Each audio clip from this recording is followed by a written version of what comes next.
എൻ്റെ പേര് സിന്ധു. ഈ സംഭവം നടക്കുമ്പോൾ എനിക്ക് 22 വയസ്സാണ് പ്രായം. നേഴ്സിംഗ് പഠനം കഴിഞ്ഞ് ആദ്യമായി ജോലിക്ക് കയറിയ സമയം. കേരളത്തിൽ ജോലി കിട്ടാൻ ബുദ്ധിമുട്ടായതിനാൽ തമിഴ്നാട്ടിലെ മധുരയ്ക്കടുത്തുള്ള ഒരു ഉൾനാടൻ ഗ്രാമത്തിലെ സ്വകാര്യ ആശുപത്രിയിലാണ് എനിക്ക് ജോലി ലഭിച്ചത്. കരുണൈ ജനറൽ ഹോസ്പിറ്റൽ എന്നായിരുന്നു ആ പഴയ ആശുപത്രിയുടെ പേര്. ബ്രിട്ടീഷുകാരുടെ കാലത്ത് പണിത കട്ടിയുള്ള കരിങ്കൽ ചുവരുകളും ഉയർന്ന സീലിങ്ങും നീളൻ വരാന്തകളുമുള്ള ഒരു കൂറ്റൻ കെട്ടിടം. പകൽ വെളിച്ചത്തിൽ പോലും ആ ആശുപത്രിയുടെ ചില ഭാഗങ്ങളിൽ വല്ലാത്തൊരു ഇരുട്ട് തങ്ങി നിൽക്കുന്നത് പോലെ തോന്നും. 2005 നവംബർ മാസം. തമിഴ്നാട്ടിലൊന്നും നല്ല മഴക്കാലമായിരുന്നു. ആഴ്ചകളായി നിർത്താതെ പെയ്യുന്ന മഴ. ആശുപത്രിയുടെ പഴയ മേൽക്കൂരകളിൽ മഴവെള്ളം വീഴുന്ന ശബ്ദം എപ്പോഴും ഒരു മുരൾച്ച പോലെ കേൾക്കാമായിരുന്നു. എൻ്റെ ഡ്യൂട്ടി വാർഡ് നമ്പർ 13-ലായിരുന്നു. അത് ആശുപത്രിയുടെ ഏറ്റവും അവസാനത്തെ ബ്ലോക്കിലുള്ള ഒരു ജനറൽ വാർഡാണ്. പ്രധാന കെട്ടിടത്തിൽ നിന്ന് ഒരു നീണ്ട ഇടനാഴി വഴി വേണം അവിടെ എത്താൻ. പണ്ടതൊരു ഐസൊലേഷൻ വാർഡായിരുന്നുവെന്ന് സീനിയർ നഴ്സുമാർ പറഞ്ഞു കേട്ടിട്ടുണ്ട്. ഇപ്പോൾ അവിടെ ഗുരുതരമായ രോഗങ്ങളില്ലാത്ത എന്നാൽ ദീർഘകാലം കിടപ്പിലായ രോഗികളെയാണ് പ്രവേശിപ്പിക്കാറുള്ളത്. ആ രാത്രി എനിക്ക് ഒരിക്കലും മറക്കാൻ കഴിയില്ല. അന്ന് രാത്രി 8 മണിക്ക് എൻ്റെ ഡ്യൂട്ടി തുടങ്ങി. എനിക്കൊപ്പം ശാലിനി എന്നൊരു നേഴ്സും അണ്ണാമല എന്നൊരു പ്രായമായ അറ്റൻഡറും മാത്രമാണ് ആ വാർഡിലുണ്ടായിരുന്നത്. വാർഡിലാകെ 20 കിടക്കകളുണ്ട്. എന്നാൽ അന്ന് വെറും 7 രോഗികൾ മാത്രമേ ഉണ്ടായിരുന്നുള്ളൂ. മിക്കവരും പ്രായമായവരും ഉറക്ക ഗുളികകളുടെ മയക്കത്തിൽ കിടക്കുന്നവരുമാണ്. രാത്രി 10 മണിയായപ്പോഴേക്കും പുറത്തെ മഴയുടെ ശക്തി കൂടി. കാറ്റ് വല്ലാതെ വീശിയടിക്കാൻ തുടങ്ങി. ആശുപത്രിയുടെ പഴയ തടിജനലുകൾ കാറ്റിൽ ഇടയ്ക്കിടെ ശബ്ദമുണ്ടാക്കിക്കൊണ്ടിരുന്നു. 11:30 ശാലിനി എന്നോട് പറഞ്ഞു, സിന്ധു, എനിക്ക് വല്ലാതെ തലവേദനിക്കുന്നു. ഞാൻ സ്റ്റാഫ് റൂമിൽ പോയി കുറച്ചു നേരം കിടക്കട്ടെ. എന്തെങ്കിലും ആവശ്യമുണ്ടെങ്കിൽ എന്നെ വിളിച്ചാൽ മതി. ഞാൻ സമ്മതിച്ചു. ശാലിനി പോയതോടെ ആ വലിയ വാർഡിൽ ഞാനും ഉറങ്ങിക്കിടക്കുന്ന ആ 7 രോഗികളും മാത്രം ബാക്കിയായി. അറ്റൻഡർ അണ്ണാമലയിൽ പുറത്തെ വരാന്തയിലൊരു ബെഞ്ചിൽ പുതച്ചു മൂടി ഉറങ്ങാൻ തുടങ്ങിയിരുന്നു. വാർഡിൻ്റെ നടുവിലുള്ള നഴ്സിംഗ് സ്റ്റേഷനിൽ ഞാൻ ഒറ്റയ്ക്കിരുന്നു. മേശപ്പുറത്തൊരു പഴയ ടേബിൾ ലാമ്പ് മാത്രം കത്തി നിൽപ്പുണ്ട്. വാർഡിലെ ട്യൂബ് ലൈറ്റുകൾ മിക്കവയും ഓഫാക്കിയിരുന്നു, രോഗികൾക്ക് ഉറങ്ങാൻ വേണ്ടി. സീലിങ്ങിൽ കറങ്ങുന്ന പഴയ ഫാനുകളുടെ ശബ്ദവും പുറത്തെ മഴയുടെ ഇരമ്പലും മാത്രമാണ് ആ നിശബ്ദതയെ ഭേദിച്ചിരുന്നത്. ഡെറ്റോളിൻ്റെയും പഴയ മരുന്നുകളുടെയും ഒരു സവിശേഷമായ ഗന്ധം അവിടെയെങ്ങും നിറഞ്ഞു നിന്നിരുന്നു. രാത്രി കൃത്യം 12:15 എൻ്റെ മുന്നിലുള്ള കോൾ ബെൽ ബോർഡിൽ പെട്ടെന്ന് ഒരു ലൈറ്റ് തെളിഞ്ഞു. ഒപ്പം ഒരു ചെറിയ ബീപ്പ് ശബ്ദവും. ബെഡ് നമ്പർ 7-ൽ നിന്നാണ് കോൾ. ഞാൻ രജിസ്റ്റർ ബുക്കിൽ നോക്കി. ബെഡ് നമ്പർ 7-ൽ ആരുമില്ല. ഇന്നലെ ഉച്ചയ്ക്ക് അവിടെ ഉണ്ടായിരുന്ന രോഗിയെ ഡിസ്ചാർജ് ചെയ്തിരുന്നു. പിന്നെ എങ്ങനെയാണ് ആ ബെല്ലടിച്ചതെന്നോർത്ത് ഞാൻ അത്ഭുതപ്പെട്ടു. ചിലപ്പോൾ മഴ കാരണം ഷോർട്ട് സർക്യൂട്ട് ആയതാകാമെന്ന് ഞാൻ സ്വയം സമാധാനിച്ചു. ഞാൻ സീറ്റിൽ നിന്നും എഴുന്നേറ്റ് ബെഡ് നമ്പർ 7-നടുത്തേക്ക് നടന്നു. വാർഡിൻ്റെ ഏറ്റവും ഇരുണ്ട മൂലയിലായിരുന്നു ആ കിടക്ക. അവിടെ എത്തിയപ്പോൾ എല്ലാം സാധാരണ പോലെ തന്നെ. കിടക്കവിരികൾ വൃത്തിയായി മടക്കി വെച്ചിട്ടുണ്ട്. ഞാൻ ബെൽ സ്വിച്ച് ഒന്ന് അമർത്തി നോക്കി. അത് കേടായതുപോലെയല്ല തോന്നിയത്. തിരികെ നേഴ്സിംഗ് സ്റ്റേഷനിലേക്ക് നടക്കാൻ തുടങ്ങുമ്പോഴാണ് എനിക്ക് ആ തോന്നലുണ്ടായത്. ആരോ എന്നെ പുറകിൽ നിന്ന് നോക്കുന്നത് പോലെ. നട്ടലിലൂടെ ഒരു തണുപ്പ് അരിച്ചു കയറുന്നതായി എനിക്ക് അനുഭവപ്പെട്ടു. ഞാൻ പെട്ടെന്ന് തിരിഞ്ഞു നോക്കി. ആരുമില്ല. ഇരുണ്ട മൂലയിൽ ആ ഒഴിഞ്ഞ കിടക്ക മാത്രം. എൻ്റെ തോന്നലാകാമെന്ന് കരുതി ഞാൻ തിരികെ കസേരയിൽ വന്നിരുന്നു. ഏകദേശം 1 മണിയായി കാണും. അണ്ണാമലയെ ഒന്ന് വിളിക്കാം, ഒരു ചായ കുടിക്കാമെന്ന് കരുതി ഞാൻ വരാന്തയിലേക്ക് നടന്നു. വരാന്തയിൽ നല്ല തണുപ്പുണ്ടായിരുന്നു. അണ്ണാമലൈ നല്ല ഉറക്കത്തിലാണ്. ഞാൻ അയാളെ വിളിക്കാൻ തുടങ്ങുമ്പോഴാണ് ഇടനാഴിയിലൂടെ അങ്ങേയറ്റത്ത് നിന്ന് ഒരു ശബ്ദം കേട്ടത്. കൊലിസിട്ട് നടക്കുന്നത് പോലെയുള്ള ഒരു ശബ്ദം. രാത്രിയുടെ ആ നിശബ്ദതയിൽ ആ ശബ്ദം വളരെ വ്യക്തമായി കേൾക്കാമായിരുന്നു. ആ ആശുപത്രിയിൽ നഴ്സുമാർക്കും മറ്റ് ജീവനക്കാർക്കും കൊലിസിടാൻ അനുവാദമില്ലായിരുന്നു. പിന്നെ ആരാണ് ഈ സമയത്ത്? ഞാൻ സൂക്ഷിച്ചു നോക്കി. ഇടനാഴിയുടെ അറ്റത്തുള്ള ട്യൂബ് ലൈറ്റ് ഇടയ്ക്കിടെ മിന്നിയണയുന്നുണ്ടായിരുന്നു. ആ മങ്ങിയ വെളിച്ചത്തിൽ ഞാനത് കണ്ടു. ഒരു സ്ത്രീരൂപം. വെള്ള നിറത്തിലുള്ള ഒരു പഴയ പേഷ്യൻ ഗൗണാണ് വേഷം. മുടി അലസമായി അഴിച്ചിട്ടിരിക്കുന്നു. അവർ എന്നിൽ നിന്ന് അകലേക്ക് ഇടനാഴിയുടെ ഇരുട്ടിലേക്ക് പതുക്കെ നടന്നു പോവുകയായിരുന്നു. അവരുടെ നടത്തത്തിന് എന്തോ ഒരു അസ്വാഭാവികതയുണ്ടായിരുന്നു. നിലത്തുറയ്ക്കാത്തതുപോലെ, അല്ലെങ്കിൽ വലിച്ചിഴിച്ച് നടക്കുന്നത് പോലെ. ഹലോ, ആരാണെന്ന്? അവിടെ എന്താണ് ഈ സമയത്ത്? ഞാൻ ഉറക്കെ ചോദിച്ചു. ആ രൂപം പെട്ടെന്ന് നിന്നു. വല്ലാത്തൊരു നിശബ്ദത. എൻ്റെ ഹൃദയമെടുപ്പ് എനിക്ക് തന്നെ കേൾക്കാമായിരുന്നു. ആ രൂപം പതിയെ പുറകോട്ട് തിരിയാൻ തുടങ്ങി. ആ സമയം മിന്നിത്തെളിഞ്ഞുകൊണ്ടിരുന്ന ആ ട്യൂബ് ലൈറ്റ് വലിയൊരു ശബ്ദത്തോടെ പൊട്ടിത്തെറിച്ചു. ഇടനാഴിയുടെ ആ ഭാഗം പൂർണ്ണമായും ഇരുട്ടിലായി. ഞാൻ ഭയന്നു പോയി. എൻ്റെ തൊണ്ടയിൽ നിന്ന് ശബ്ദം പുറത്തു വന്നില്ല. ഞാൻ വേഗമോടി അണ്ണാമലയെ തട്ടി ഉണർന്നു. അണ്ണ എഴുന്നേൽക്ക്, ഞാൻ പരിഭ്രാന്തിയോടെ വിളിച്ചു. അയാൾ ഞെട്ടി ഉണർന്നു. എന്താ നഴ്സമ്മേ, എന്തു പറ്റി? അയാൾ ചോദിച്ചു. ഞാൻ വിറയ്ക്കുന്ന കൈകളോടെ ഇടനാഴിയുടെ അറ്റത്തേക്ക് ചൂണ്ടിക്കാണിച്ചു. അവിടെ ആരോ ഉണ്ട്, ഒരു സ്ത്രീ, കൊലുസിട്ടൊരു സ്ത്രീ. അണ്ണാമലയുടെ മുഖത്തെ ഭാവം പെട്ടെന്ന് മാറി. അയാളുടെ കണ്ണുകളിൽ വല്ലാത്തൊരു ഭയം നിറയുന്നത് ഞാൻ കണ്ടു. അയാൾ വേഗം എഴുന്നേറ്റ് തൻ്റെ കയ്യിലുണ്ടായിരുന്ന ടോർച്ച് ഓൺ ചെയ്ത് ആ ഇടനാഴിയിലേക്ക് വെളിച്ചം അടിച്ചു. അവിടെ ആരും ഉണ്ടായിരുന്നില്ല. പൊട്ടിവീണ ട്യൂബ് ലൈറ്റിൻ്റെ ചില്ലുകൾ മാത്രം നിലത്ത് കിടപ്പുണ്ടായിരുന്നു. നഴ്സമ്മയ്ക്ക് തോന്നിയതായിരിക്കും. വാർഡിലെ വല്ല പേഷ്യൻസും ബാത്റൂമിൽ പോയതാകും. അയാൾ ഒരുവിധം പറഞ്ഞു തീർത്തു. പക്ഷേ അയാളുടെ ശബ്ദം വിറയ്ക്കുന്നുണ്ടായിരുന്നു. അത് വാർഡിലെ പേഷ്യൻ്റില്ലെന്ന് എനിക്കും അയാൾക്കും വ്യക്തമായി അറിയാമായിരുന്നു. കാരണം വാർഡിലുണ്ടായിരുന്ന 7 പേരും പ്രായമായവരും സ്വന്തമായി എഴുന്നേറ്റ് നടക്കാൻ കഴിയാത്തവരുമായിരുന്നു. അണ്ണാമലൈ, നിങ്ങൾക്കെന്തോ അറിയാം, എന്നോട് പറ, എന്താണ് ആ രൂപം? ഞാൻ നിർബന്ധിച്ചു. അയാൾ എന്നെയും കൂട്ടി നേഴ്സിംഗ് സ്റ്റേഷനിലേക്ക് തിരികെ വന്നു. ചുറ്റുമൊന്ന് നോക്കിയ ശേഷം വളരെ പതുക്കെ അയാൾ പറഞ്ഞു, നേഴ്സമ്മേ, ഈ വാർഡിൽ ഇത് ആദ്യത്തെ സംഭവമല്ല. 1995 ഇവിടെ ബെഡ് നമ്പർ 7 ഒരു പേഷ്യൻ്റ് ഉണ്ടായിരുന്നു. പേര് ലക്ഷ്മി. പ്രസവത്തെ തുടർന്നുണ്ടായ കോംപ്ലിക്കേഷൻ കാരണം ഇവിടെ അഡ്മിറ്റ് ചെയ്തതായിരുന്നു. കുട്ടി മരിച്ചുപോയി. ലക്ഷ്മിക്ക് മാനസിക സമനില തെറ്റി. ഒരു രാത്രി എല്ലാവരും ഉറങ്ങിക്കിടക്കുമ്പോൾ അവർ ആ ഇടനാഴിയിലൂടെ അറ്റത്തുള്ള പഴയ സ്റ്റോർ റൂമിൽ പോയി സ്വയം തീ കൊളുത്തി മരിച്ചു. അന്ന് അവർ ധരിച്ചിരുന്നത് ഒരു വെള്ള ഗൗണായിരുന്നു. കാലിൽ വലിയ വെള്ളിക്കൊലുസുകൾ ഉണ്ടായിരുന്നു. അതിനുശേഷം ചില രാത്രികളിൽ, പ്രത്യേകിച്ച് മഴയുള്ള രാത്രികളിൽ, ആ കൊലുസിൻ്റെ ശബ്ദം ഇവിടെ കേൾക്കാറുണ്ടെന്ന് പഴയ സ്റ്റാഫുകൾ പറയാറുണ്ട്. പക്ഷേ ആരും അവരെ നേരിട്ട് കണ്ടിട്ടില്ല. അത് കേട്ടപ്പോൾ എൻ്റെ രക്തം മരവിക്കുന്നത് പോലെ തോന്നി. Bed number 7. കുറച്ചു നേരം മുൻപ് അവിടെ നിന്നാണ് കോൾ ബെൽ അടിച്ചത്. ഞാൻ ഭയത്തോടെ ബെഡ് നമ്പർ 7 ഇരിക്കുന്ന ഇരുണ്ട മൂലയിലേക്ക് നോക്കി. അവിടെ ആരുമില്ലെന്ന് എനിക്കറിയാമായിരുന്നു. എങ്കിലും എൻ്റെ മനസ്സിൽ വല്ലാത്തൊരു ഭീതി നിറഞ്ഞു നിന്നു. ആ രാത്രിയുടെ ബാക്കി യാമങ്ങൾ എനിക്കായി കരുതി വെച്ചിരുന്നത് ഇതിലും വലിയ ഭയാനകമായ കാര്യങ്ങളാണെന്ന് ഞാനപ്പോൾ അറിഞ്ഞിരുന്നില്ല. അണ്ണാമലൈ പറഞ്ഞ കഥ കേട്ടത് മുതൽ എൻ്റെ ഉള്ളിലെ ധൈര്യവും പൂർണ്ണമായി ചോർന്നു പോയിരുന്നു. സമയം പുലർച്ചെ 2 മണി കഴിഞ്ഞു. മഴയുടെ ശക്തി അല്പം കുറഞ്ഞിരുന്നുവെങ്കിലും കാറ്റിൻ്റെ ഇരമ്പൽ കൂടുതൽ ഭയാനകമായി മാറി. വാർഡിനുള്ളിലെ അന്തരീക്ഷം അസാധാരണമാം വിധം തണുക്കാൻ തുടങ്ങി. കേരളത്തിലെ ഡിസംബർ മാസത്തേക്കാൾ വലിയ തണുപ്പാണ് ആ അടഞ്ഞ വാർഡിനുള്ളിൽ എനിക്ക് അനുഭവപ്പെട്ടത്. എൻ്റെ കൈകാലുകൾ വിറയ്ക്കുന്നുണ്ടായിരുന്നു. ശാലിനിയെ വിളിച്ചുണർത്തിയാലോ എന്ന് ഞാൻ പലതവണ ചിന്തിച്ചു. പക്ഷേ അവൾക്ക് നല്ല സുഖമില്ലാത്തതുകൊണ്ട് ശല്യപ്പെടുത്തണ്ട എന്ന് കരുതി ഞാൻ പിന്മാറി. ഞാൻ എൻ്റെ കസാരയിൽ ചുരുണ്ടുകൂടിയിരുന്നു. കണ്ണുകളെപ്പോഴും തനിയെ ബെഡ് നമ്പർ 7 പോയിക്കൊണ്ടേയിരുന്നു.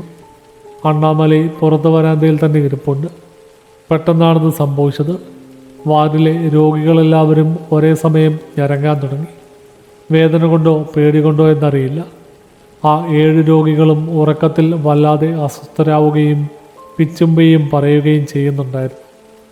ഞാൻ വേഗം എഴുന്നേറ്റ് ഓരോരുത്തരുടെ അടുത്തേക്കും പോയി. അവരുടെ നെറ്റിയിൽ വല്ലാത്ത തണുപ്പുണ്ടായിരുന്നു. എന്നാൽ അവർ വിയർക്കുന്നുമുണ്ടായിരുന്നു. ഞാൻ എല്ലാവരെയും തട്ടി വിളിക്കാൻ ശ്രമിച്ചു. പക്ഷേ ആരും ഉണർന്നില്ല. ഞാൻ ഏതോ ദുസ്വപ്നത്തിൻ്റെ പിടിയിലാണെന്ന് തോന്നി. പെട്ടെന്ന് എൻ്റെ നേഴ്സിംഗ് സ്റ്റേഷനിലെ ഫോൺ ശബ്ദിച്ചു. പഴയ ലാൻഡ് ലൈൻ ഫോണാണ്. ആ പാതിരാത്രിയിലെ ആ അപ്രതീക്ഷിത ശബ്ദം എന്നെ വല്ലാതെ ഞെട്ടിച്ചു. റിസപ്ഷനിൽ നിന്നോ ഡോക്ടറുടെ റൂമിൽ നിന്നോ ആകുമെന്ന് കരുതി ഞാൻ ഓടിച്ചെന്ന് റിസീവർ എടുത്തു. ഹലോ, വാർഡ് 13, ഞാൻ പറഞ്ഞു. മറുതലയ്ക്കൽ കനത്ത നിശബ്ദത മാത്രം. ഹലോ, ആരാണ്?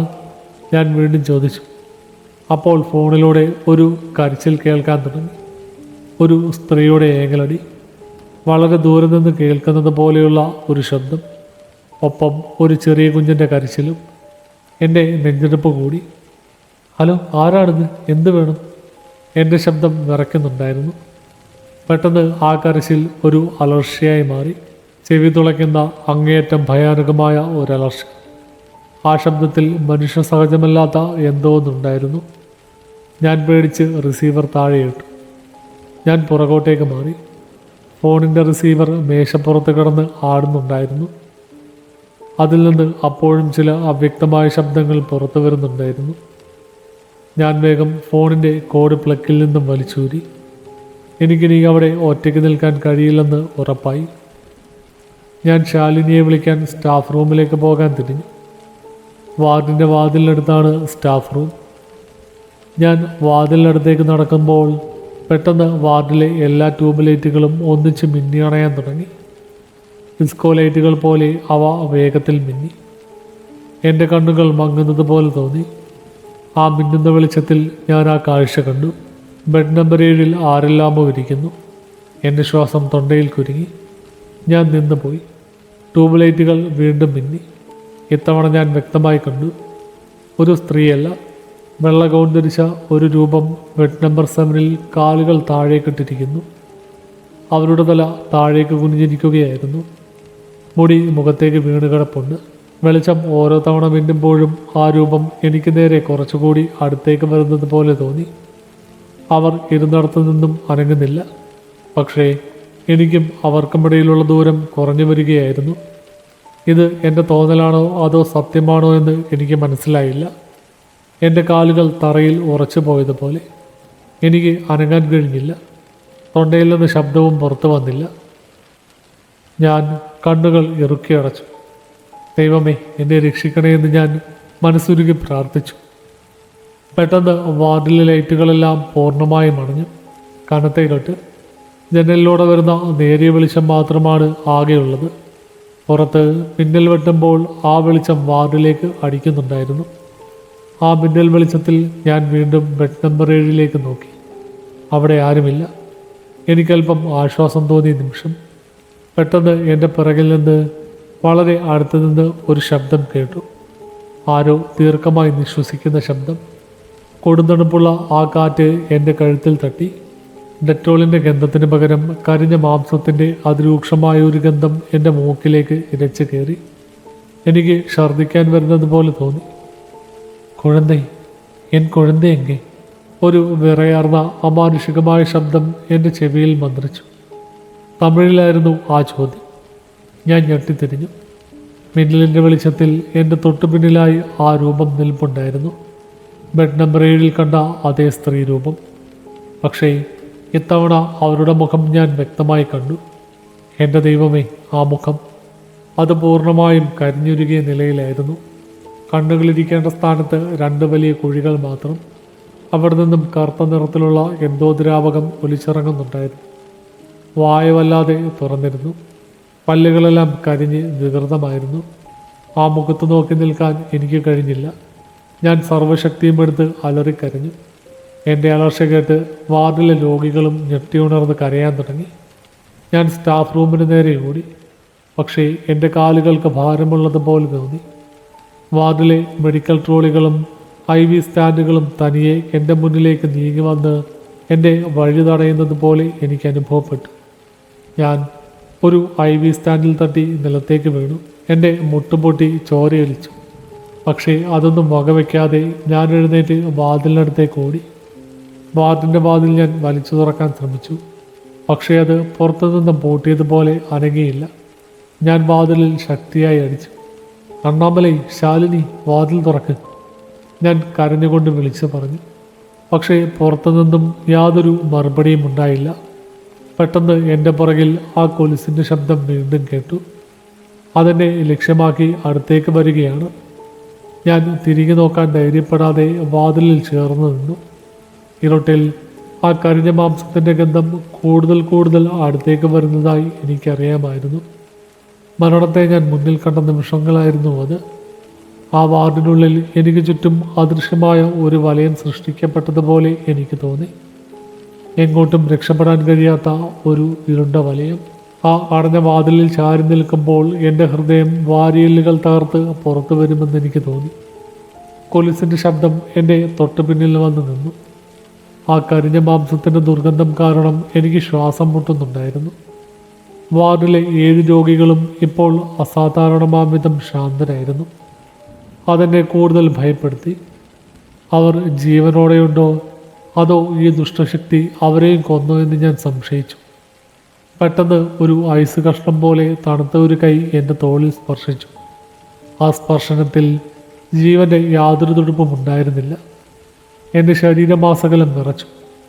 ഞാൻ അറിയാതെ നിലത്തേക്ക് ഓർന്നിരുന്നു പോയി. എൻ്റെ കണ്ണുകൾ അടഞ്ഞിരുന്നു. ഞാൻ കരയുകയായിരുന്നു. അപ്പോൾ എനിക്ക് മുകളിൽ നിന്നും വീണ്ടും ആ ശബ്ദം കേട്ടു.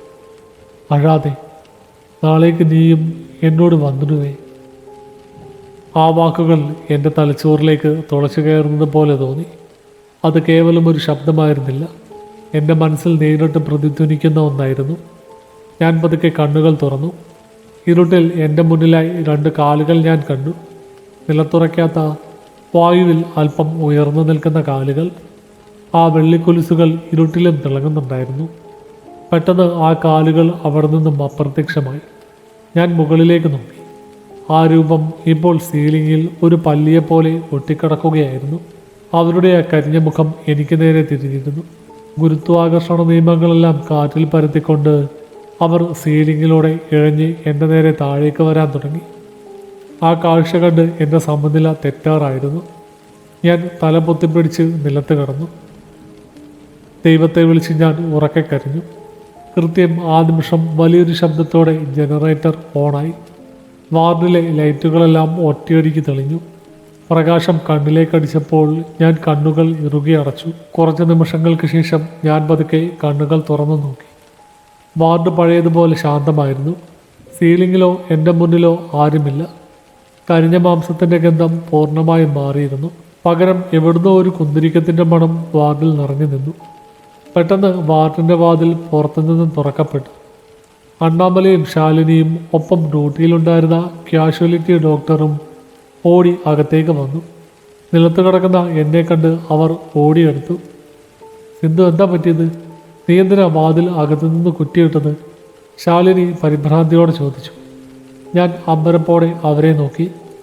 ഞാനല്ല വാതിൽ പൂട്ടിയത്, അത് തനിയെ പൂട്ടിയതാണ്. ഞാൻ എത്ര വിളിച്ചിട്ടും നിങ്ങൾ കേട്ടില്ലേ? ഞാൻ കരഞ്ഞുകൊണ്ട് ചോദിച്ചു. ഞങ്ങൾ ഒന്നും പറഞ്ഞില്ല സിന്ധു. ഞാൻ സ്റ്റാഫ് റൂമിൽ ഉറങ്ങുകയായിരുന്നു. പെട്ടെന്ന് ജനറേറ്റർ ഓണായപ്പോഴാണ് ഉണർന്നത്. അണ്ണാമലയും വാർഡിന് പുറത്തുറക്കത്തിലായിരുന്നു. ശാലിനി പറഞ്ഞു. ഡോക്ടർ എൻ്റെ നാഡീമിടിപ്പ് പരിശോധിച്ചു. കുട്ടി വല്ലാതെ പേടിച്ചിട്ടുണ്ട്. പൾസ് വളരെ കൂടുതലാണ്. ഇവളെ വേഗം ഡ്യൂട്ടി റൂമിലേക്ക് കൊണ്ടുപോയി കിടത്ത് ഡോക്ടർ നിർദ്ദേശിച്ചു. ശാലിനിയും അണ്ണാമലയും ചേർന്ന് എന്നെ എഴുന്നേൽപ്പിച്ചു. എഴുന്നേറ്റ് നടക്കാൻ തുടങ്ങുമ്പോഴാണ് ഡോക്ടർ എന്തോ കണ്ട് ഞെട്ടി നിൽക്കുന്നത് ഞാൻ കണ്ടത്. ഞാൻ അദ്ദേഹത്തിൻ്റെ നോട്ടം ചെന്നിടത്തേക്ക് നോക്കി. Bed number 7. ആ കിടക്കയിൽ ആരോ കിടന്നതിൻ്റെ പാടുകൾ വ്യക്തമായി കാണാമായിരുന്നു. കിടക്കവിരി ചുളുങ്ങിയിരിക്കുന്നു. മാത്രമല്ല ആ വെളുത്ത വിരിയിൽ കറുത്ത നിറത്തിലുള്ള കരിഞ്ഞതുപോലെയുള്ള എന്തോ ദ്രാവകം പറ്റിപ്പിടിച്ചിട്ടുണ്ടായിരുന്നു. അതിൽ നിന്നും നേരിയ പുക വമിക്കുന്നുണ്ടായിരുന്നു. ഡോക്ടർ അണ്ണാമലയെ നോക്കി. അണ്ണാമലൈ ഭയത്തോടെ തള്ളിതാഴ്ത്തി നിന്നു. ആർക്കും ഒന്നും പറയാൻ കഴിഞ്ഞില്ല. അവിടെ എന്താണ് സംഭവിച്ചതെന്ന് അവർക്കെല്ലാവർക്കും അറിയാമായിരുന്നുവെന്ന് എനിക്ക് മനസ്സിലായി. വാർഡിലെ മറ്റ് രോഗികളെ പരിശോധിച്ചപ്പോൾ അവർ ഗാഠനിദ്രയിലായിരുന്നു. എന്നാൽ എല്ലാവരുടെയും മുഖത്ത് വല്ലാത്തൊരു ഭയത്തിൻ്റെ നിഴൽ തങ്ങി നിലപ്പുണ്ടായിരുന്നു. എന്നെ ഡ്യൂട്ടി റൂമിലാക്കി അവർ പുറത്തു പോയി. ബാക്കി രാത്രി ഞാൻ ഉറങ്ങിയിട്ടില്ല. കണ്ണടയ്ക്കുമ്പോഴെല്ലാം ആ കരിഞ്ഞ മുഖവും കൊലുസിൻ്റെ ശബ്ദവുമാണ് എൻ്റെ മനസ്സിലേക്ക് വന്നത്. നേരം വെളുത്തപ്പോൾ തന്നെ ഞാനൊരു സാധനങ്ങളെല്ലാം പാക്ക് ചെയ്ത് നേഴ്സിംഗ് സൂപ്രണ്ടിന് രാജിക്കത്ത് നൽകി. അവർ കാര്യമെന്താണെന്ന് ചോദിച്ചില്ല. അവർക്കറിയാമായിരുന്നു ഞാൻ ആ ആശുപത്രിയുടെ പടിയിറങ്ങുമ്പോൾ അണ്ണാമലൈ ഗേറ്റിനടുത്ത് നിൽപ്പുണ്ടായിരുന്നു. അയാൾ എന്നെ നോക്കി കൈകൂപ്പി. അയാളുടെ കണ്ണുകളിൽ ഒരുപാട് കഥകൾ ബാക്കിയുള്ളതുപോലെ എനിക്ക് തോന്നി. ഞാൻ അന്ന് തന്നെ നാട്ടിലേക്ക് മടങ്ങി. മാസങ്ങളോളം എനിക്ക് ഉറങ്ങാൻ കഴിഞ്ഞില്ല.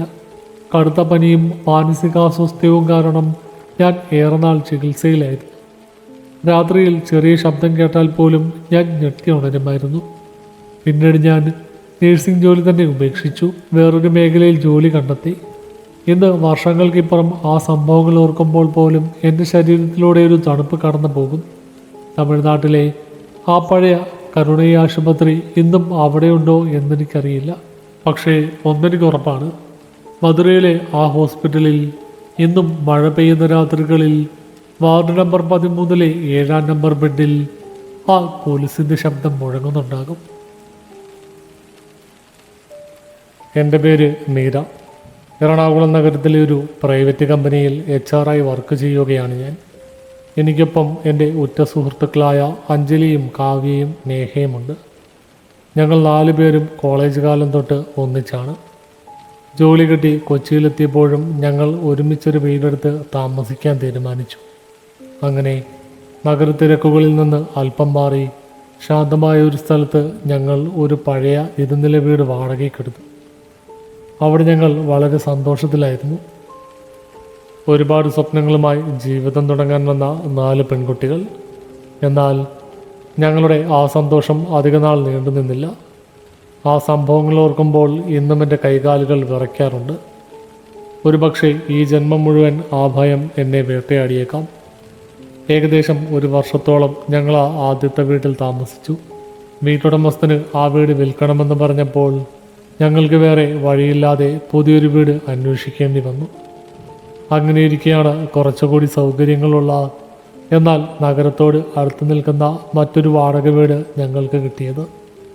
പുതിയ വീട്ടിലേക്ക് മാറുന്നതിൻ്റെ തലേ ദിവസം ഞായറാഴ്ചയായിരുന്നു.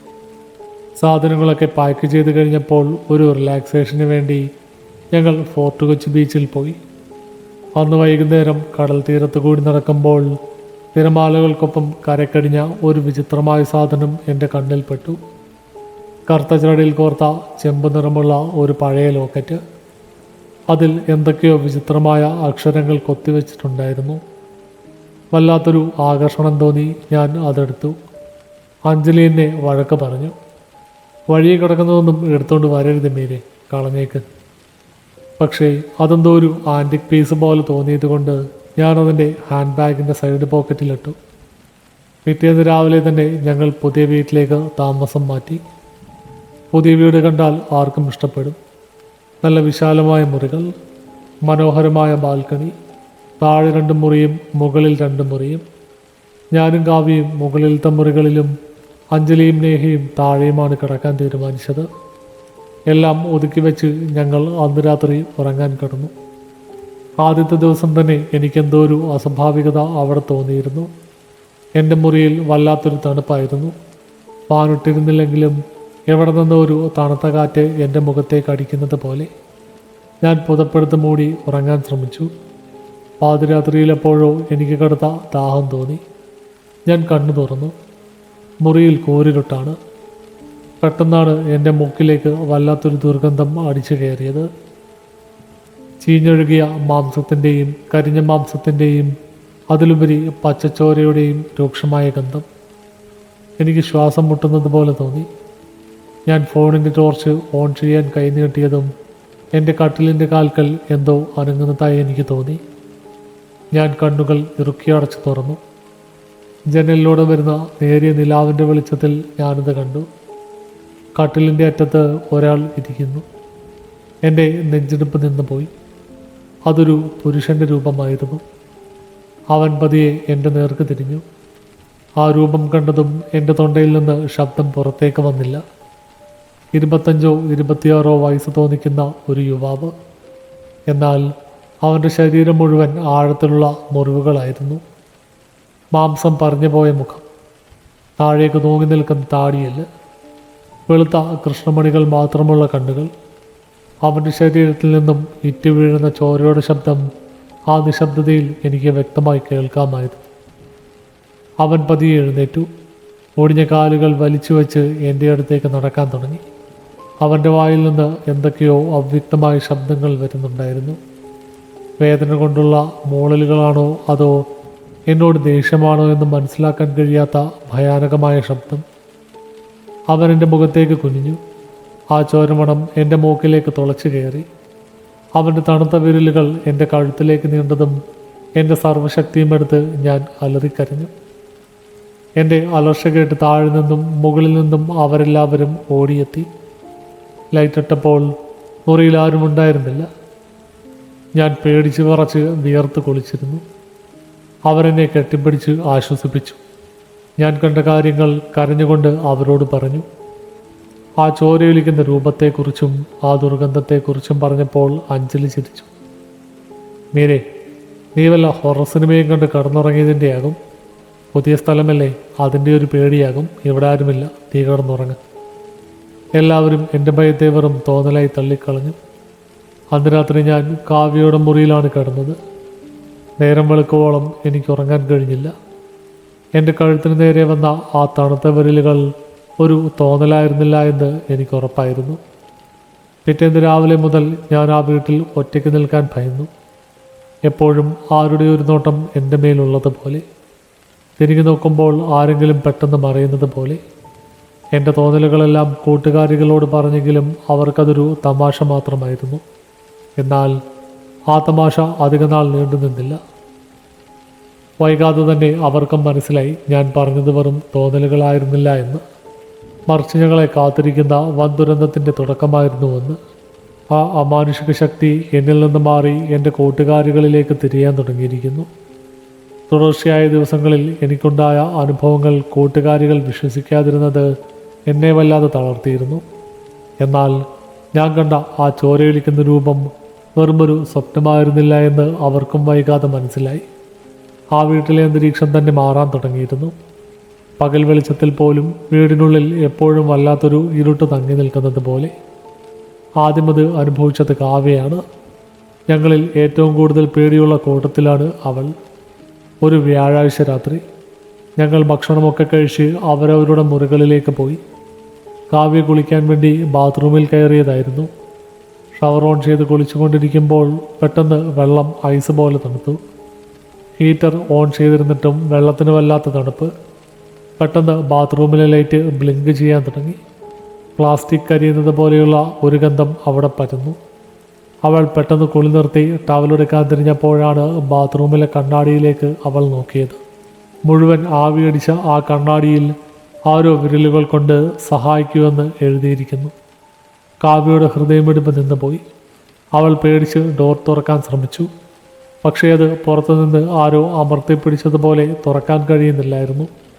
പെട്ടെന്ന് ഷവറിൽ നിന്നുള്ള വെള്ളം നിന്നു. പകരം അതിൽ നിന്നും കടും ചുവപ്പ് നിറത്തിലുള്ള ഒരു ദ്രാവകം ഇറ്റി വീഴാൻ തുടങ്ങി. ചോര. അത് പച്ച ചോരയായിരുന്നു. കാവ്യ അലറിക്കരയാൻ ശ്രമിച്ചെങ്കിലും അവളുടെ ശബ്ദം പുറത്തു വന്നില്ല. പെട്ടെന്ന് അവൾക്ക് തൊട്ടു പിന്നിലൊരു ശ്വാസം കേൾക്കാൻ തുടങ്ങി. ആരുടെയോ തണുത്ത ചുണ്ടുകൾ അവളുടെ ചെവിയോട് ചേർന്ന് എന്തോ മന്ത്രിച്ചു. അവൾ പതിയെ തിരിഞ്ഞു നോക്കി. അവിടെ ബാത്റൂമിൻ്റെ മൂലയിൽ അവൻ നിൽപ്പുണ്ടായിരുന്നു. ഞാൻ കണ്ട അതേ രൂപം. ദേഹം മുഴുവൻ വെട്ടിനുറുക്കപ്പെട്ട മുറിവുകൾ. തലയോട്ടി പിളർന്ന് തലച്ചോറ് പുറത്തേക്ക് കാണാമായിരുന്നു. അവൻ്റെ ഒരു കണ്ണ് സ്ഥാനത്ത് നിന്നും മാറി താഴേക്ക് തൂങ്ങിക്കിടപ്പുണ്ടായിരുന്നു. അവൻ കൈകൾ നീട്ടി കാവ്യയുടെ കഴുത്തിന് നേരെ വന്നതും അവൾ ബോധം കെട്ട് താഴെ വീണു. ഞങ്ങളെല്ലാവരും കൂടി ബാത്റൂമിൻ്റെ ഡോർ തകർത്ത് അകത്ത് കയറുമ്പോൾ കാവ്യ തറയിൽ കിടക്കുകയായിരുന്നു. അവിടെ ചോരയോ കണ്ണാടിയിലെ എഴുത്തോ ഉണ്ടായിരുന്നില്ല. അവൾക്ക് ബോധം വന്നപ്പോൾ വിറച്ചുകൊണ്ട് അവൾ ഞങ്ങളോട് കാര്യങ്ങൾ പറഞ്ഞു. അന്നാദ്യമായി അഞ്ജലിയുടെയും നേഹയുടെയും മുഖത്ത് ഭയത്തിൻ്റെ നിഴൽ ഞാൻ കണ്ടു.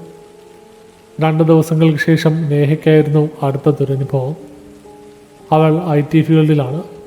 അന്ന് രാത്രി വൈകിയും അവൾ ലാപ്ടോപ്പിൽ ജോലി ചെയ്യുകയായിരുന്നു. താഴത്തെ മുറിയിലായിരുന്നു അവൾ. സമയം വെളുപ്പിന് 2 മണി കഴിഞ്ഞു. പെട്ടെന്ന് കറണ്ട് പോയി. ലാപ്ടോപ്പിൻ്റെ സ്ക്രീനിലെ വെളിച്ചം മാത്രമാണ് മുറിയിലുള്ളത്.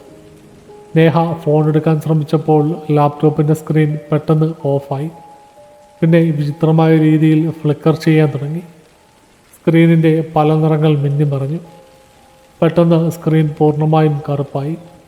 ആ കറുത്ത സ്ക്രീനിൽ തെളിഞ്ഞ പ്രതിബിംബം കണ്ട് നേഹയുടെ രക്തം മരവിച്ചു പോയി. അവളിരിക്കുന്ന കസാരയ്ക്ക് തൊട്ടു പിന്നിൽ അവൻ നിൽക്കുന്നു. അവൻ്റെ വായിൽ നിന്നും ചോര ഇറ്റിറ്റ് വീഴുന്നുണ്ടായിരുന്നു. നേഹ ശ്വാസം അടക്കി പിടിച്ചു.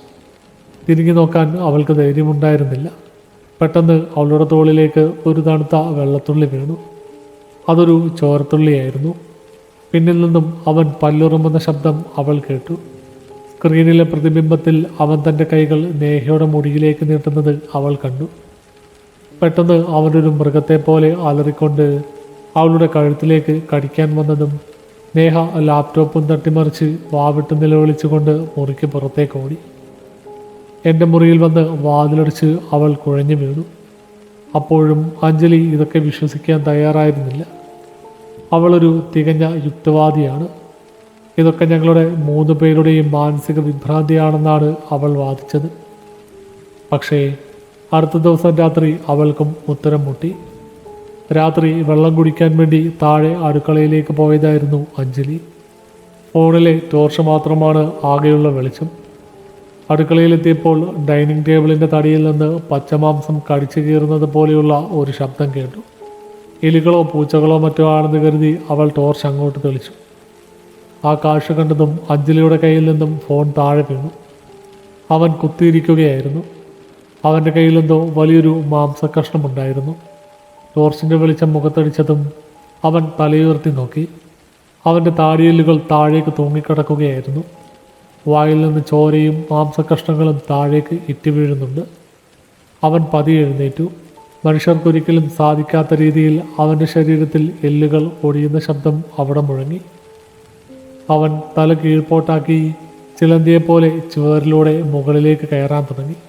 സീലിംഗിൽ എത്തിയ ശേഷം അവൻ തലകീഴായി അഞ്ജലിയുടെ നേർക്ക് ഇഴഞ്ഞു വന്നു.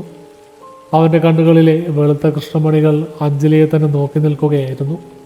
അഞ്ജലിക്ക് ഒച്ച വയ്ക്കാൻ പോലും കഴിഞ്ഞില്ല. അവളുടെ കാലുകൾ തറയിൽ ഉറച്ചുപോയി. അവൻ അവളുടെ മുഖത്തിന് തൊട്ടുമുകളിൽ വന്ന് നിന്നു. അവനിൽ നിന്നും വീണ ഒരു ചോരത്തുള്ളി അഞ്ജലിയുടെ കവിളിലൂടെ ഒലിച്ചിറങ്ങി. അപ്പോഴാണ് അവൾക്ക് ജീവൻ തിരികെ കിട്ടിയത്. അവൾ പ്രാണരക്ഷാർത്ഥം മുകളിലേക്ക് ഓടി. അന്ന് രാത്രി ഞങ്ങൾ 4 പേരും കൂടി എൻ്റെ മുറിയിൽ കതകടച്ചിരുന്നു. ആർക്കും പരസ്പരം മുഖത്ത് നോക്കാൻ പോലും ധൈര്യമുണ്ടായിരുന്നില്ല. വീടിൻ്റെ പല ഭാഗങ്ങളിൽ നിന്നായി ഭയാനകമായ അലർച്ചകളും കരച്ചിലുകളും കേൾക്കാമായിരുന്നു. ആരോ കോണിപ്പടികൾ കയറി വരുന്ന ശബ്ദം, വാതിലിൽ മാന്തുന്ന ശബ്ദം. ഞങ്ങൾ ജീവൻ കയ്യിൽ പിടിച്ചാണ് ആ രാത്രി തള്ളി നീക്കിയത്. നേരം വെളുത്തപ്പോൾ തന്നെ ഞങ്ങൾ അത്യാവശ്യം വേണ്ട തുണികൾ മാത്രം ബാഗിലാക്കി ആ വീട്ടിൽ നിന്നും ഇറങ്ങിയോടി. എന്തൊക്കെ നഷ്ടപ്പെട്ടാലും ഇനിയൊരു നിമിഷം പോലും ആ നരകത്തിൽ നിൽക്കാൻ ഞങ്ങൾ തയ്യാറായിരുന്നില്ല. പുതിയൊരു താവളം കണ്ടെത്തിയാൽ ഈ ദുരിതത്തിൽ നിന്ന് രക്ഷപ്പെടാമെന്നായിരുന്നു ഞങ്ങൾ കരുതിയത്. പക്ഷേ അതൊരു വലിയ തെറ്റിദ്ധാരണയായിരുന്നുവെന്ന് ഞങ്ങൾക്ക് വൈകാതെ മനസ്സിലായി. ആ ഭയാനകമായ വീട്ടിൽ നിന്നും രക്ഷപ്പെട്ട ഞങ്ങൾ നേരെ പോയത് കാവ്യയുടെ ഒരു ബന്ധുവിൻ്റെ ഒഴിഞ്ഞുകിടക്കുന്ന ഫ്ലാറ്റിലേക്കാണ്. നഗരത്തിൻ്റെ മറ്റൊരു കോണിലായിരുന്നു അത്. അവിടെ എത്തിയപ്പോൾ ഞങ്ങൾക്ക് വലിയൊരു ആശ്വാസം തോന്നി. ഒടുവിൽ ആ ചോരയൊലിക്കുന്ന രൂപത്തിൽ നിന്നും ഞങ്ങൾ രക്ഷപ്പെട്ടിരിക്കുന്നു. അന്ന് പകൽ മുഴുവൻ ഞങ്ങൾ ഉറങ്ങുകയായിരുന്നു. ദിവസങ്ങളുടെ ഭയവും ഉറക്കമില്ലായ്മയും ഞങ്ങളെ വല്ലാതെ തളർത്തിയിരുന്നു. എന്നാൽ രാത്രിയായതോടെ അന്തരീക്ഷം വീണ്ടും മാറി മറിഞ്ഞു. ഫ്ലാറ്റിലെ വലിയ ഹാളിൽ ഞങ്ങൾ 4 പേരും ഒരുമിച്ചാണ് കിടന്നത്. പാതിരാത്രിയായപ്പോൾ പെട്ടെന്ന് ഫ്ലാറ്റിലെ കറണ്ട് പോയി. എനിക്ക് വീണ്ടും ആ പഴയ തണുപ്പ് അനുഭവപ്പെടാൻ തുടങ്ങി. പിന്നാലെ ആ പരിചിതമായ ദുർഗന്ധവും ചീഞ്ഞൊഴുകിയ മാംസത്തിൻ്റെയും ചോരയുടെയും ഗന്ധം. എൻ്റെ നെഞ്ചെടുപ്പ് കൂടി. ഞാൻ പതിയെ അഞ്ജലിയെ തട്ടി ഉണർത്തി. അവളും ആ ഗന്ധം തിരിച്ചറിഞ്ഞിരുന്നു. പെട്ടെന്ന് ഹാളിലെ വലിയ ജനൽ ചില്ലുകൾ ആരോ ശക്തിയായി അടിക്കാൻ തുടങ്ങി. പുറത്ത് ബാൽക്കണിയിൽ നിന്നും ഒരു അലർച്ച ഞങ്ങൾ കേട്ടു. ഞങ്ങളുടെ രക്തം ഐസ് പോലെ തണുത്തുപോയി. ഞങ്ങൾ വീട് മാറി വന്നിട്ടും അവൻ ഞങ്ങളെ പിന്തുടർന്നിരിക്കുന്നു. പഴയതിനേക്കാൾ വലിയ ദേഷ്യത്തിലായിരുന്നു അവൻ. വാതിൽ പൊളിച്ച് അവൻ അകത്ത് കയറുമെന്ന് ഞങ്ങൾക്ക് തോന്നി. ഇവനെന്തിനാ നമ്മളെ ഇങ്ങനെ വേട്ടയാടുന്നത്? നമ്മൾ വീട് മാറിയിട്ടും ഇവൻ വന്നല്ലോ, കാവ്യ കരഞ്ഞുകൊണ്ട് ചോദിച്ചു. അപ്പോഴാണ് എൻ്റെ തലയിലൊരു വല്ലാത്ത ചിന്ത മിന്നി പറഞ്ഞത്. ഈ പ്രേതബാധ ആ 2ാമത്തെ വീടിൻ്റെ പ്രശ്നമല്ല. എങ്കിൽ പിന്നെ എന്തിനാണ് അത് ഇവിടേക്കും വന്നത്? എൻ്റെ ഓർമ്മകൾ പെട്ടെന്ന് പിന്നോട്ട് സഞ്ചരിച്ചു. രണ്ടാമത്തെ വാടക വീട്ടിലേക്ക് മാറുന്നതിൻ്റെ തലേ ദിവസം, അന്ന് പഴയ വീട്ടിൽ വെച്ച് ഞാൻ എൻ്റെ സാധനങ്ങൾ പായ്ക്ക് ചെയ്യുകയായിരുന്നു. എൻ്റെ വലിയ ഹാൻഡ് ബാഗ് എടുക്കാൻ ഞാൻ തിരിഞ്ഞപ്പോൾ മുറിയിലെ കണ്ണാടിയിൽ ഒരു നിമിഷം ഞാൻ ആ ചോരയൊലിക്കുന്ന രൂപത്തെ കണ്ടിരുന്നു. അതൊരു മിന്നായം പോലെയാണ് കണ്ടത് എന്നതുകൊണ്ട് അന്ന് ഞാനത് കാര്യമാക്കിയില്ല. അതിനർത്ഥം ആ പുതിയ വീട്ടിൽ പോകുന്നതിന് മുൻപ് തന്നെ അവൻ ഞങ്ങളുടെ കൂടെ കൂടിയിട്ടുണ്ട്. ഞാൻ ചാടി എഴുന്നേറ്റു. ഗൈസ്, ഇതൊരു വീടിൻ്റെ പ്രശ്നമല്ല. നമ്മളിങ്ങോട്ട് വരുമ്പോൾ കൊണ്ടുവന്ന എന്തോ ഒരു സാധനത്തിലാണ് പ്രശ്നം. ആ സാധനമുള്ളിടത്തോളം അവൻ നമ്മളെ വിടില്ല. എൻ്റെ വാക്കുകൾ കേട്ട് അവർ ഞെട്ടി. എന്താണ് നമ്മൾ പുതിയതായി കൊണ്ടുവന്നത്? എല്ലാവരും തലപുകഞ്ഞാലോചിച്ചു. പെട്ടെന്നാണ് എൻ്റെ മനസ്സിലേക്ക് ആ ഓർമ്മ കടന്നു വന്നത്. Fort Kochi beach. അവിടെ നിന്നും എനിക്ക് കിട്ടിയ ആ വിചിത്രമായ ലോക്കറ്റ്. രണ്ടാമത്തെ വീട്ടിലേക്ക് മാറുന്നതിൻ്റെ തലേ ദിവസമാണ് എനിക്കത് കിട്ടിയത്. അത് ഞാൻ എൻ്റെ ഹാൻഡ് ബാഗിൽ വെച്ചതിന് ശേഷമാണ് ഞാൻ ആദ്യമായി ആ രൂപത്തെ കണ്ണാടിയിൽ കണ്ടത്. എൻ്റെ ബാഗ്, ആ ബാഗ് എവിടെ? ഞാൻ അലറി. ഇരുട്ടിൽ ഞങ്ങൾ മൊബൈൽ ടോർച്ച് അടിച്ച് ആ ബാഗ് തിരയാൻ തുടങ്ങി. ബാൽക്കണിയിലെ വാതിലിൻ്റെ കൊളുത്ത് അപ്പോൾ പൊട്ടിക്കുമെന്ന അവസ്ഥയിലായിരുന്നു. വാതിലിൽ ഭയാനകമായ രീതിയിൽ അവൻ മാന്തുന്നുണ്ടായിരുന്നു. ഒടുവിലൊരു മൂലയിൽ കിടന്നിരുന്ന എൻ്റെ ഹാൻഡ് ബാഗ് ഞാൻ കണ്ടെടുത്തു. വിറയ്ക്കുന്ന കൈകളോടെ ഞാൻ അതിൻ്റെ സൈഡ് പോക്കറ്റ് തുറന്നു. അവിടെ ആ ലോക്കറ്റ് കിടപ്പുണ്ടായിരുന്നു. അത് കയ്യിലെടുത്തപ്പോൾ ഐസ് പോലെ തണുത്തിരിക്കുകയായിരുന്നു. മാത്രമല്ല, അതൊരു ഹൃദയം പോലെ മിടിക്കുന്നതായി എനിക്ക് തോന്നി. അത് കയ്യിലെടുത്ത നിമിഷം ബാൽക്കണിയിലെ വാതിലിൻ്റെ ചില്ല് വലിയ ശബ്ദത്തോടെ തകർന്നു വീണു. ഇത് കളയണം, ഇപ്പോൾ തന്നെ, ഞാൻ അലറി. ഞങ്ങൾ 4 പേരും കൂടി ഫ്ലാറ്റിൻ്റെ വാതിൽ തുറന്ന് പുറത്തേക്ക് ഓടി. കോണിപ്പടികൾ ഇറങ്ങുമ്പോൾ ഞങ്ങൾക്ക് പിന്നിലായി അവൻ കുതിച്ചു വരുന്നത് ഞങ്ങൾക്ക് കാണാമായിരുന്നു. അവൻ്റെ രക്തം പുരണ്ട കൈകൾ ഞങ്ങളെ പിടിക്കാൻ നീളുന്നുണ്ടായിരുന്നു. ഫ്ലാറ്റിൽ നിന്നും പുറത്തിറങ്ങി ഞങ്ങൾ ലക്ഷ്യമില്ലാതെ ഓടി. അപ്പോൾ നല്ല മഴ പെയ്യാൻ തുടങ്ങിയിരുന്നു. മഴയത്ത് കൂരിരുട്ടിലൂടെ ഞങ്ങൾ ജീവൻ കയ്യിൽ പിടിച്ചോടി. പിന്നിൽ അവനുണ്ടെന്ന് ഞങ്ങൾക്ക് ഉറപ്പായിരുന്നു. കുറച്ചു ദൂരം കൂടി ഓടിയപ്പോൾ ഒരു ചെറിയ പാലം ഞങ്ങൾ കണ്ടു. അതിന് താഴെ നിറഞ്ഞു കവിയുന്ന ഒരു തോടുണ്ടായിരുന്നു. മഴവെള്ളം കുത്തിയൊലിച്ചു പോവുകയാണ്. മീരെ, അത് വെള്ളത്തിലേക്കെറി, അഞ്ജലി വിളിച്ചു പറഞ്ഞു. ഞാൻ പാലത്തിൻ്റെ നടുവിലേക്ക് ഓടിക്കയറി. എൻ്റെ കയ്യിലിരുന്ന ആ ഭയാനകമായ ലോക്കറ്റ് സർവശക്തിയും എടുത്ത് ആ കുത്തൊഴുക്കുള്ള തോട്ടിലേക്ക് ഞാൻ വലിച്ചെറിഞ്ഞു. ലോക്കറ്റ് വെള്ളത്തിൽ വീണ നിമിഷം ഞങ്ങൾക്ക് പിന്നിൽ നിന്നും ചെവി തുളയ്ക്കുന്ന ഭയാനകമായ ഒരു അലർച്ച കേട്ടു. അത് ക്രമേണ കുറഞ്ഞ് ഇല്ലാതെയായി. പെട്ടെന്ന് ചുറ്റുമുള്ള അന്തരീക്ഷം ശാന്തമായി. തണുത്ത കാറ്റ് മാറി ഇളം തന്നൽ വീശാൻ തുടങ്ങി. ആ രൂക്ഷമായ ദുർഗന്ധം പൂർണ്ണമായും അപ്രത്യക്ഷമായി. ഞങ്ങൾ 4 പേരും മഴയത്ത് ആ പാലത്തിൽ തളർന്നിരുന്നു പോയി. പരസ്പരം കെട്ടിപ്പിടിച്ച് ഞങ്ങൾ പൊട്ടിക്കരഞ്ഞു. അന്ന് രാത്രി ഞങ്ങൾ ആ പാലത്തിൽ തന്നെ ഇരുന്നു. അതിനുശേഷം ഇന്നുവരെ ഞങ്ങൾക്ക് യാതൊരു വിധത്തിലുള്ള പ്രേതാനുഭവം ഉണ്ടായിട്ടില്ല. ആ ലോക്കറ്റ് ആരുടേതായിരുന്നു എന്നോ ആ ചോരയൊലിക്കുന്ന യുവാവ് ആരായിരുന്നുവെന്നോ ഞങ്ങൾക്ക് ഇന്നും അറിയില്ല. ചിലപ്പോൾ ആ പഴയ ലോക്കറ്റിൽ ബന്ധിക്കപ്പെട്ട ഒരു ദുരാത്മാവായിരിക്കാം. എന്തു തന്നെയായാലും ആ ദിവസങ്ങൾ എൻ്റെ ജീവിതത്തിലെ ഏറ്റവും വലിയ പേടി സ്വപ്നമായിരുന്നു.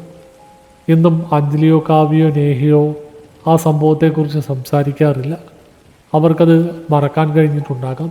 പക്ഷേ എനിക്ക് ഇന്നും ചില രാത്രികളിൽ ഇരുട്ടത്ത് ഞാൻ ഉറങ്ങാൻ കിടക്കുമ്പോൾ ജനാലയ്ക്കപ്പുറം ചോരയൊലിക്കുന്ന ആ മുഖം എന്നെ നോക്കി നിൽക്കുന്നുണ്ടോ എന്ന് ഞാൻ ഭയക്കാറുണ്ട്. ആ ചോരത്തുള്ളികളുടെ ശബ്ദം എൻ്റെ കാതുകളിൽ മുഴങ്ങാറുണ്ട്.